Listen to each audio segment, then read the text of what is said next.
Ouais, mais tu sais, j'arrive pas à avoir ce déclic, j'arrive pas à avoir ce truc quoi, qui me donne envie de passer à l'action. Alors c'est une phrase que j'ai très souvent entendue et on m'a souvent posé la question, Laura, comment fais-tu pour avoir des déclics et quel a été ton tout premier déclic? Donc en fait, moi, mon premier déclic, c'est quand je suis allée aux États-Unis, à New York.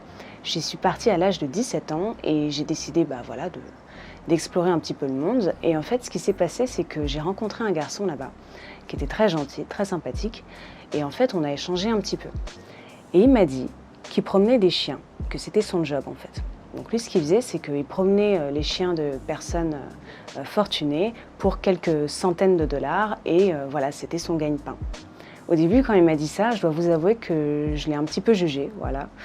Je me suis dit, qu'est-ce qu'il va faire de sa vie? Enfin, est-ce qu'il va faire ça toute sa vie? Et voilà, bon, j'étais pas éduquée financièrement à ce moment-là. Et je lui avais posé la question. Je lui avais dit, mais du coup, qu'est-ce que tu vas faire? Est-ce que tu as prévu de faire des études ou enfin, qu'est-ce que tu vas faire? Et je me rappelle qu'il m'a dit, écoute, pour l'instant, je ne sais pas, mais j'ai peut-être quelques idées, je verrai au fil du temps. Il m'a dit aussi que les écoles aux États-Unis, elles coûtaient très cher, donc de toute façon, voilà quoi. Et ça, c'est vrai, ça coûte une blinde, donc je me suis dit, bon, en même temps, il n'a pas forcément le choix. Et en fait, ce qui s'est passé, c'est que quelques années plus tard, il m'a rencontrée sur Paris, donc là, c'est lui qui est venu. On a pris un verre et il m'a expliqué un petit peu ce qu'il faisait. Et en fait, ce qui s'est passé, c'est qu'entre-temps, il a monté sa société où il a en fait 10 employés qui promènent des chiens de stars. Donc voilà, il promène des chiens de célébrités. Lui, il n'a plus besoin de le faire, il délègue son travail à 100% et il gagne très bien sa vie comme ça aujourd'hui. Donc quand il m'a dit ça, je dois vous avouer que forcément, je me suis prise une énorme claque parce que je me suis rendu compte que déjà, c'était pas bien de juger parce qu'on ne connaît pas tout de la vie de quelqu'un, on ne sait pas tout ce qui se passe dans sa tête. Et deux, je me suis rendu compte que je n'étais pas éduquée financièrement parce qu'en fait, il est possible de faire un business à partir de rien, quoi. Vous pouvez tout faire. À partir du moment où votre idée est bonne, vous pouvez faire énormément de choses.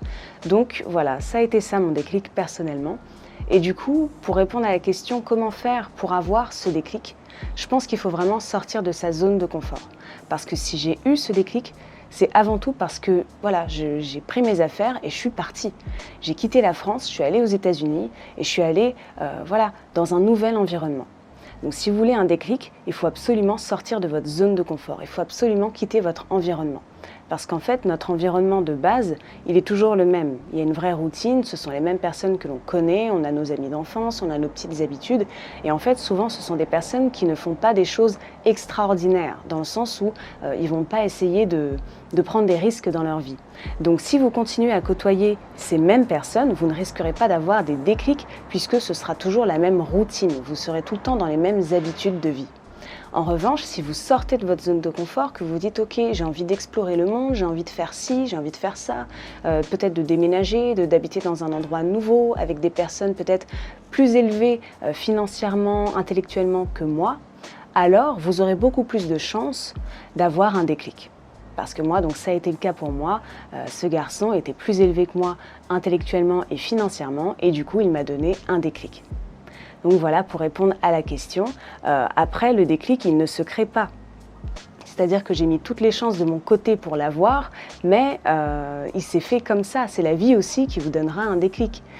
Vous ne pouvez pas le créer de toutes pièces. Donc il faut aussi être patient et il faut savoir attendre le moment idéal pour pouvoir prendre conscience des choses.